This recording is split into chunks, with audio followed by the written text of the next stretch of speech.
We've been talking about this Department of War. So we won the First World War, we won the Second World War, we won everything before that and in between, and then we decided to go woke and we changed the name to Department of Defense. So we're going Department of War. Donald Trump has just signed an executive order that rebrands the Pentagon. The Department of Defense, created in 1947, will now carry a new secondary title, the Department of War. On the surface, it is just a symbolic move, since only Congress can change the name officially. But in Trump's world, symbolism is the point. The timing is no accident. For months, he has been escalating trade wars, slapping tariffs on rivals and allies alike. Canada saw its non-CUSMA goods hit with a 35% rate on August 1st. India was pushed to 50% by the end of the month. Even Switzerland walked away from Washington with nearly 40% duties after failed talks. Allies who once leaned on American markets are now looking elsewhere, and rivals are cozying up with China. Surrounded by skepticism abroad, Trump chose to drop the language of defense and embrace the language of war. And so came the executive order to rename the Pentagon from the Department of Defense to the Department of War. This rebranding did not happen in a vacuum. By late August and early September, the global stage was already shifting. The Shanghai Cooperation Organization Summit in Tianjin showcased a new closeness between Russia, China, and India.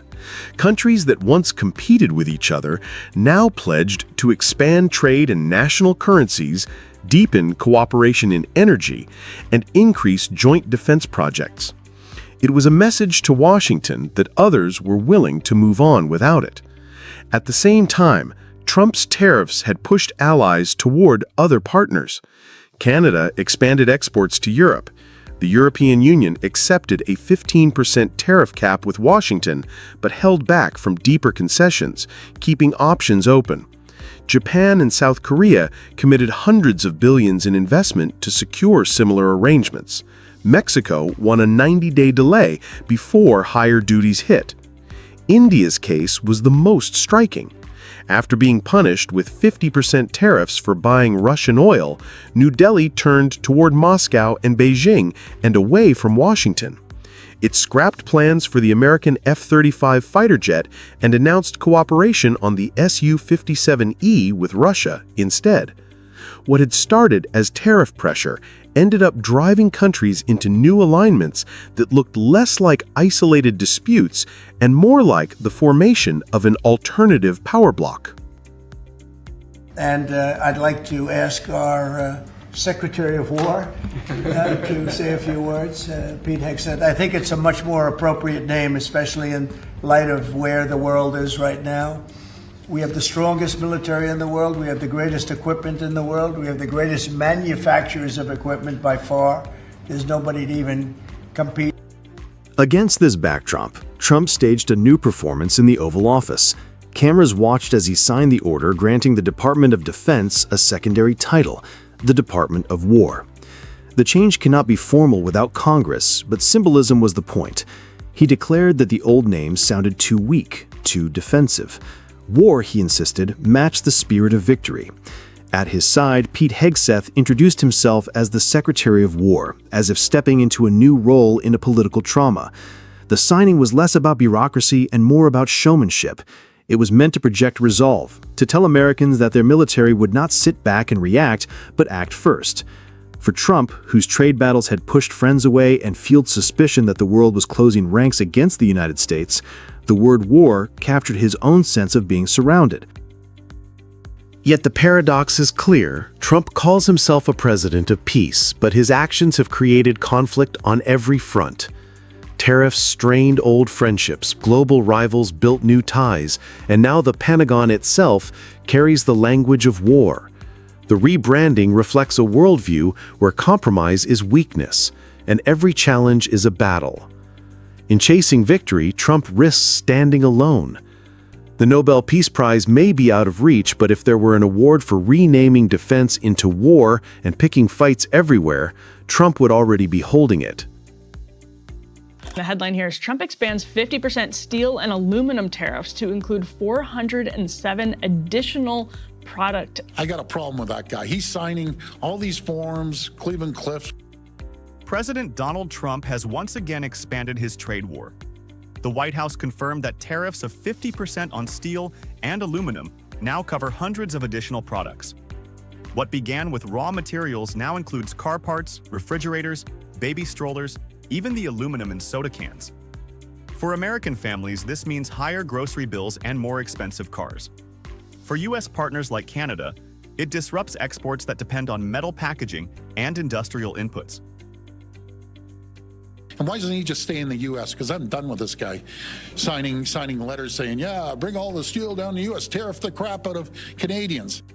This is not just a technical trade measure. It is a shock that links everyday costs with international trade tensions. Let's take a closer look at what this expansion means inside the United States and across North America. The Trump administration is quietly making it even more expensive to import hundreds of items that all of us would see on store shelves. Well, a whole bunch of household items impacted, and some industrial items too. Look at this: cranes, bulldozers, wind turbines, rail cars. For consumers, the most immediate effect is inflation. CNN's reporting highlighted that import prices rose sharply in July, defying the White House claim that foreign exporters would absorb the tariffs. Analysts such as Pantheon Economics stress that American businesses and households are carrying nearly all of the cost. That cost is not small. Supply chain experts have estimated that the expanded tariff list now covers around $320 billion of products, creating roughly $160 billion in extra expenses that flow directly into the economy. Industries tied to steel and aluminum are already reacting. Farmers and builders depend on tractors, gearboxes, pumps, and construction machinery now hit by higher tariffs. Legacy manufacturer John Deere recently announced layoffs at 3 Midwestern facilities, citing weaker sales and the impact of tariffs on production costs. When major employers respond this way, the shock spreads into local communities. The administration's stated goal is to rebuild American steel and aluminum. Yet investment in those sectors requires billions of dollars and long-term certainty. The process so far has been anything but certain. Economists describe it as a policy direction that may be defensible in theory but clumsy in execution. This uncertainty, now often called Trumpian uncertainty, discourages companies from expanding or hiring because tariff rules can change with little warning. We aren't going to roll over. We aren't going to kiss his backside. We're going to fight like we've never fought before. Trump's tariff expansion has not gone unanswered. Canada, America's closest trading partner, has pushed back on 2 tracks. At the public level, Ontario Premier Doug Ford has taken direct aim at Washington. He calls the tariffs a hidden tax on American families, noting that Canada buys more than $350 billion of U.S. goods each year. Ford announced a $70 million Canadian program to support workers, pressed Ottawa to tighten quotas on cheap steel, and made it clear Canada will not roll over. On the federal track, Prime Minister Mark Carney has chosen strategic patience. He has directed aid to sectors such as lumber and agriculture while keeping negotiations with Washington open. His government insists Canada will only accept a fair deal, not a short-term fix that weakens national interests. Ford and Carney show 2 sides of one response. Other provinces have also voiced strong opposition, while unions, industries, and policymakers align behind the same message. Canada is standing firm, defending its workers and industries, and refusing to be cornered into a bad deal. The expansion of steel and aluminum tariffs is more than a policy adjustment. For Americans, it means higher prices when inflation is already a concern. For businesses, it adds uncertainty that discourages long-term investment. For Canada, the answer has been resilience. Ottawa and the provinces are backing workers and reinforcing supply chains, sending a message that they will not accept a bad deal. Trump's strategy may unsettle markets, but it also reveals which partners are prepared to stand firm. The coming months will show whether these tariffs strengthen industry or simply confirm that trade wars rarely produce clear winners. We can give ourselves far more than anyone can take away. We're building this great country. I just met with the Premier, building BC, building Canada, building in a Canadian way, building sustainably, building together, building positively, and that's what we're going to do. And yes, we'll come to something with the Americans, something constructive with the Americans. On August 1st, President Trump raised tariffs on Canadian goods not covered by USMCA from 25% to 35%. It was a clear escalation intended to pressure Ottawa into a trade deal. But Canada didn't hit back with equal firepower. Instead, Prime Minister Mark Carney turned attention inward, toward building economic strength from within. And we can do so through our leadership in clean energy, in critical minerals, and in the intelligence infrastructure of the AI revolution. Rather than matching Trump's aggression, Carney emphasized long-term strategy. He doubled down on Canada's potential as a clean energy and critical minerals leader. While others debated retaliation, Carney introduced a fast-track framework to accelerate mining approvals, signaling that Canada's response would be structural, not reactive. Canada is home to some of the largest reserves of critical minerals in the world. We have lithium, nickel, cobalt, copper, and rare earth elements. They're all widely available here. That response may prove more powerful than any tariff. Canada holds large reserves of lithium, cobalt, nickel, copper, and rare earth elements, minerals essential to electric vehicles, AI systems, defense, and energy storage. As of 2023, Canada's mineral production exceeded 70 billion Canadian dollars, but most critical minerals are still underground or underdeveloped. Only half of current mines are Canadian-owned, and less than a third of refineries operate domestically.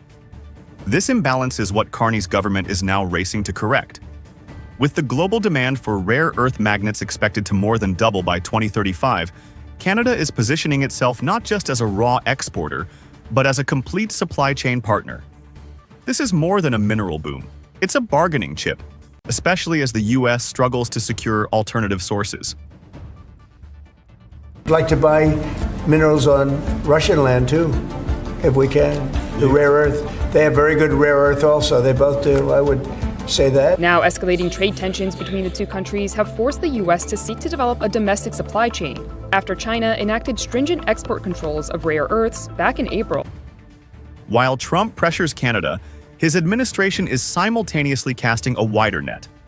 In recent weeks, Trump floated the idea of buying rare earth minerals from Russia, even suggesting the possibility of using deals to justify sanctions relief. At the same time, tensions with China remain unresolved. After Trump's second-term tariffs hit 145% in April, China retaliated by restricting exports of heavy rare earths, materials used in U.S. defense and technology. Tesla and Ford saw disruptions.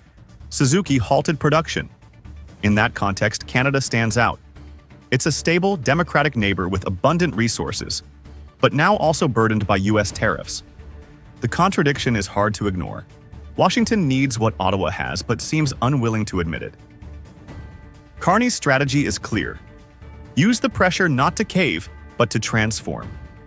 Bill C-5, known as the One Canadian Economy Act, aims to reduce regulatory delays that often stall mining projects for over a decade. It also sets the groundwork for refining capabilities within Canada, a step that would reduce dependence on Chinese processing. Company like Electrovia is already showing what's possible. Electrovia exports high-performance lithium-ion batteries to Japan and the US. This early example could become the template for a reindustrialized, mineral-powered Canadian economy. Trump's tariff-first strategy seeks quick political wins. But the risks of alienating Canada are growing. If the U.S. loses access to Canadian minerals, it risks bottlenecks in EV production, AI hardware, and even military supply chains. The Department of Defense has already invested over $500 million in domestic rare earth supply initiatives, including a $400 million package for MP materials, just to reduce dependence on China. But these efforts will take years. In the meantime, Canada remains America's most viable near-term partner. And Carney knows it. By refusing to retaliate impulsively, he's repositioning Canada as a mineral power, not just for domestic growth, but for strategic leverage. Because in the long run, you don't win a trade war by shouting louder. You win it by becoming indispensable. This guy's coming at us. I just want to go on record. He's coming full bore at us. We got to move quicker, and folks, be ready. He's not waiting till 2026. At any given time, President Trump, he could pull the carpet out from underneath us on CUSMA tomorrow with one signature. Ontario Premier Doug Ford didn't mince words. In a press conference that cut through political nuance, he warned that President Trump could end the CUSMA trade agreement, not in 2026 as expected, but as early as November 2025. And he may not even follow a formal process. All it could take is one signature. Ford called on Canadians to brace themselves. This wasn't a normal trade dispute, he said. It's something far more volatile. Coming from a provincial leader with strong ties to business and conservative circles, the message landed with weight. The concern is not hypothetical. Ford isn't just worried about tariffs. He's worried about CUSMA itself, the legal backbone of North American trade.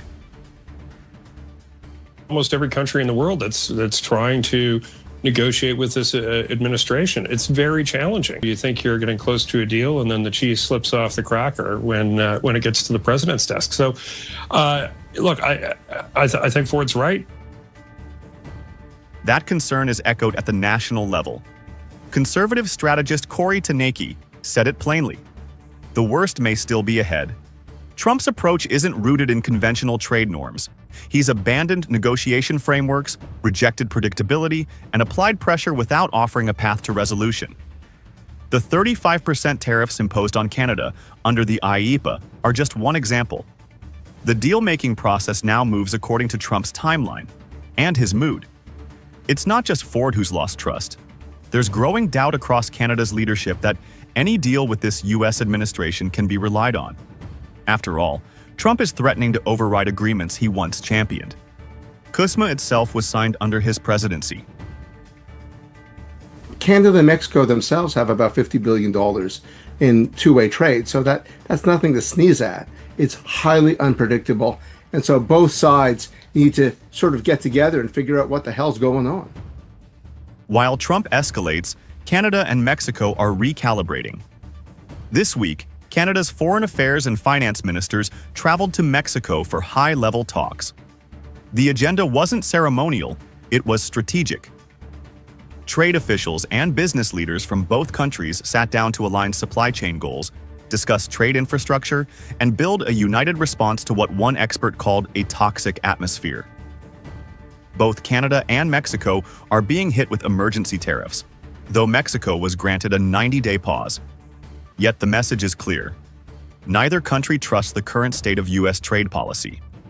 In place of that trust, they're forming their own foundation, one grounded in mutual reliability, not coercion.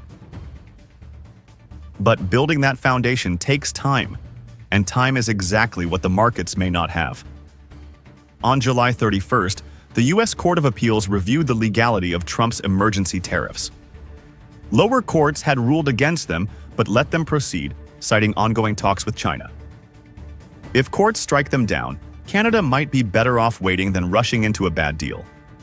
Ottawa now faces a dilemma. Take a risky agreement or wait for legal clarity that may never come. We can either wring our hands and lament the fact that the U.S. administration is doing this, or we can get to work on building our own economy by getting started on projects that frankly should have been done 20 years ago. Inside Canada, the message is starting to sink in. Yes, provinces have different priorities. Alberta wants to protect oil, Ontario its auto and steel industries, and Quebec its aluminum. But Ford noted that 98% of what's needed is shared. The divisions are shrinking. The urgency is growing. Large-scale national infrastructure projects, long stalled, are being revisited as a way to build internal economic strength and reduce dependence on unpredictable trade flows. It's not just about defending sectors anymore. It's about defending sovereignty. Trump couldn't force Canada to fold with tariffs. And now, facing a firm but calm Canadian government, he may try something else, dismantling the agreement entirely. Ford's warning was blunt because the stakes are real. Without CUSMA, decades of trade predictability could vanish overnight. Canada and Mexico are no longer reacting, they're preparing. Because when trade becomes a power game, stability becomes strategy.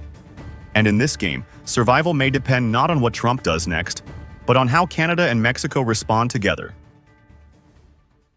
Energy prices are climbing more than twice as fast as inflation as the impacts of Trump administration policies begin to take effect.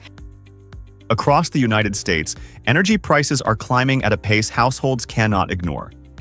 The consumer price index rose by 2.7% over the past 12 months, but energy bills jumped more than 5.5%. Nearly 60 utility companies are preparing to raise rates in 2025, adding more than $38 billion for electricity customers and another $3.5 billion for natural gas users. Demand for power is surging faster than at any point in decades. We have never seen a demand for energy at this level for decades, and a lot of that is driven by data centers, artificial intelligence, electric cars, the way we're electrifying our lives. We're requiring more power now than we ever have for decades. Data centers for artificial intelligence, the spread of electric vehicles, and the electrification of daily life are putting immense pressure on an aging grid. At the very moment when President Donald Trump is calling for manufacturing to return to American soil, the foundation of that vision, cheap and reliable energy, is under strain. Recently, Trump held a call with Canadian Prime Minister Mark Carney. Ottawa described it as a wide-ranging conversation on trade and economic priorities. The call raises a larger question. If America wants to bring production back home, and if energy is the missing piece, was Trump reaching out to Canada because he knows that Carney holds much of what he needs? Trump has built his second term around tariffs as a lever to force companies back to U.S. soil. This month, he announced a 100% tariff on imported semiconductors, with exemptions only for firms that commit to manufacturing inside the United States. The goal is clear. By raising the cost of imports, Washington hopes to push supply chains to relocate. This strategy does not stop with technology. Tariffs on steel and aluminum remain at 50%. Imports of transformers and electrical equipment essential for the grid are also caught. The administration wants to tilt the playing field toward domestic production, but the unintended consequence is rising costs for the very infrastructure needed to power Trump's vision. Coal plants are being kept open longer, and proposals for new gas plants have been revived. Yet building a plant takes years, and turbine costs have tripled. Coal is still more expensive than natural gas or renewables. Regulators warn that extending the life of coal plants will add costs that utilities pass on to customers. The paradox is clear. Tariffs may bring factories back, but they also risk driving energy bills higher. My government fully recognizes that to build Canada into an energy superpower will make Canada the global supplier of choice for critical metals and minerals, diversifying our trading partners and increasing our strategic leverage with the United States. While the United States struggles with higher costs, Canada holds almost everything Trump needs to realize his ambition. Prime Minister Mark Carney has outlined a plan to build Canada into an energy superpower. His government is investing in critical minerals and clean power generation. British Columbia alone hosts 16 types of critical minerals used in solar panels, electric vehicles, and semiconductors. Ottawa is funding infrastructure to connect resources from mine to rail to market, aiming to become the supplier of choice outside China and Russia. At the same time, Canada is scaling up solar, wind, hydrogen, and nuclear energy, while promising to make its conventional oil and gas the lowest emission in the world. Canada already supplies over 4 million barrels of oil per day, more than 8 billion cubic feet of natural gas daily, and more than 80% of U.S. electricity imports. It also provides about a quarter of the uranium-fueling U.S. nuclear plants. These are not marginal figures. They are the backbone of North America's energy system. That is why the recent phone call between Trump and Carney deserves attention. Ottawa described it as a productive discussion on trade and economic priorities. The White House offered no public details. But the timing speaks for itself. As American demand for electricity accelerates and as tariffs raise the cost of building energy infrastructure, Canada stands out as the only reliable partner with the scale to fill the gap. The trajectory is clear. Trump's tariffs may generate headlines and political momentum, yet they carry a price that American consumers are already beginning to pay. Canada, by contrast, is strengthening its position as a strategic energy power. No matter how ambitious the effort to bring manufacturing back to America, it cannot succeed without energy. And in North America, much of that energy runs through Canada.